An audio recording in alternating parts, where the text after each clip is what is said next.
हिंदुस्तान जिंदाबाद जिंदाबाद जिंदाबाद जिंदाबाद जिंदाबाद जिंदाबाद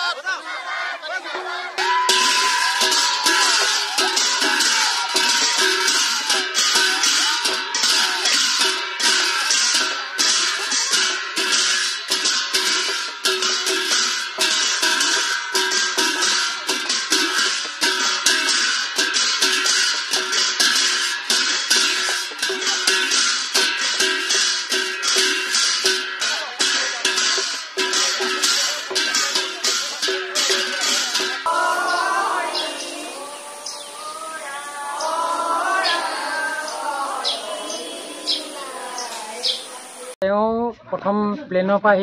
8टा बजात डिब्रुगढ़ नामिसे डिब्रुगढ़ पर एडोखर आहोते एजनमान लागिसे आमी गाड़ी লৈ পিনি তাক ধেমাজি পৰা পিকআপত আনিছো ইয়ালে ইয়াল অনাৰ পিছত গোটেই গাঁৱৰ ৰাইজ মানে হস্তম হৈ আছে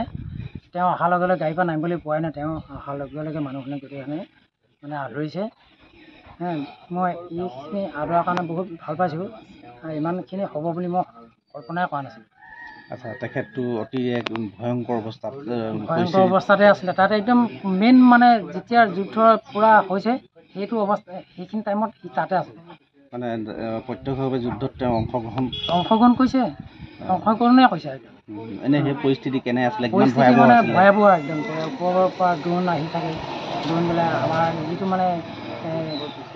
কিবা এটা চিষ্টেম এটা আছে বুলি কয় এইটো চিষ্টেমটো নালাগে ক'বলৈ জানো এই চিষ্টেমে মানে এইটো ধ্বংস কৰি দিয়ে এইবিলাক সি চব প্ৰত্যক্ষ দেখি আছে আৰু সি নিজে মানে যুদ্ধ ক্ষেত্ৰত পূৰা সম্পূৰ্ণ মানে জড়িত হৈ আছে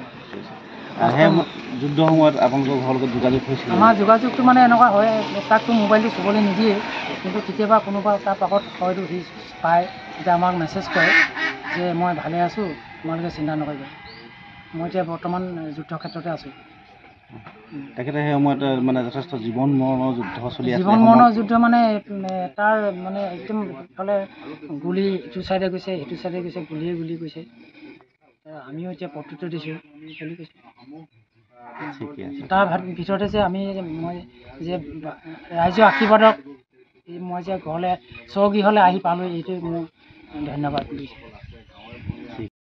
এইটো আমাৰ গাঁওখনৰ কাৰণে এটা গৌৰৱান্বিত দিন আছিল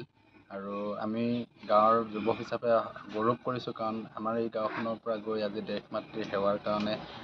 লক্ষ্য প্ৰতিমে প্ৰত্যক্ষভাৱে অৱতীৰ্ণ হৈছিল আৰু গাঁওখনলৈ গৌৰৱ কঢ়িয়াই অনাই নহয় যে সমগ্ৰ ভাৰতবৰ্ষলৈ এটা গৌৰৱ কঢ়িয়াই আনিছে আৰু আমি তেখেত প্ৰথমবাৰৰ কাৰণে যিহেতু ছুটীত আহিছিল ছুটীত অহাৰ লগে লগে গাঁৱৰ বা এই অঞ্চলৰ আমি প্ৰত্যেকগৰাকী যুৱক যুৱতীৰ পৰা আৰম্ভ কৰি জ্যেষ্ঠ নাগৰিকলৈকে তেখেতক আমি উষ্ম আদৰণি জনাই আমি সমগ্ৰ ভাৰতবাসীলৈ এইটোৱে বাৰ্তা প্ৰেৰণ কৰিব বিচাৰিছোঁ যে আমি সেনাবাহিনীৰ লগত ভাৰতবৰ্ষৰ সকলোগৰাকী বা এই গাঁৱৰ সকলো ব্যক্তি আজি আছে সেনাবাহিনীয়ে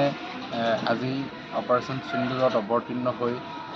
পাকিস্তানক যি যোগ্য প্ৰত্যুত্তৰ দিলে ৩-৪টা দিনতে তেওঁ সন্ত্ৰাসবাদী ঘাটি উৎখাত কৰি ভাৰতবৰ্ষৰ সামৰিক শক্তিটো যে আজিৰ দিনত বহুত শক্তিশালী এই কথাটো বিশ্বৰ দৰবাৰত প্ৰতিষ্ঠিত কৰাৰ কাৰণে আমি এই গাঁৱৰ পৰাই আমি ভাৰতবৰ্ষৰ সেনাবাহিনীক আমি চেলুট জনাইছোঁ ধন্যবাদ জনাইছোঁ আৰু এই আমাৰ লক্ষ্য প্ৰতিমৰ জৰিয়তে আমি এটা সেনাবাহিনীলৈ বাৰ্তা দিব বিচাৰিছোঁ যে আমি সকলোৱেই একত্ৰিতভাৱে বা আমি তেখেতলোকক আমি ছাপোৰ্ট কৰিবৰ কাৰণে আমাৰ গাঁৱৰ পৰাই বুলিয়েই নহয় এই অঞ্চলৰ বুলিয়েই নহয় সমগ্ৰ অসমবাসী ভাৰতবাসী সেনাবাহিনীৰ লগত আছে এই কথাটোকে আমি প্ৰতিপন্ন কৰিছোঁ। আপোনালোকৰ আগত তেখেতে যুদ্ধ বৰ্ণনা কৰিছে নেকি তেখেতে কৈছে তেখেতে 200 মিটাৰ বৰ্ডাৰৰ একেবাৰে 200 মিটাৰ ডিষ্টেঞ্চত আছিল আৰু সন্মুখ সময়ত যেতিয়া গুলিয়াগুলি হৈছিল তেখেতেও সেই প্ৰত্যক্ষভাৱে অৱতীৰ্ণ হৈছিল তেখেতেও গুলিয়াগুলি কৰিছিল এই কথাটো কৈছিল আৰু আমি যুদ্ধ চলি থকাৰ সময়ত আমি যুৱসংঘৰ ব্যক্তি হিচাপে তেখেতলোকৰ লগত যোগাযোগ কৰিব বিচাৰিছিলোঁ কিন্তু তেওঁৰ কিছু ৰেষ্ট্ৰিকশ্যন থকাৰ কাৰণে ফোন কৰা নাছিল মেছেজ কৰি কৈছিল যে আমি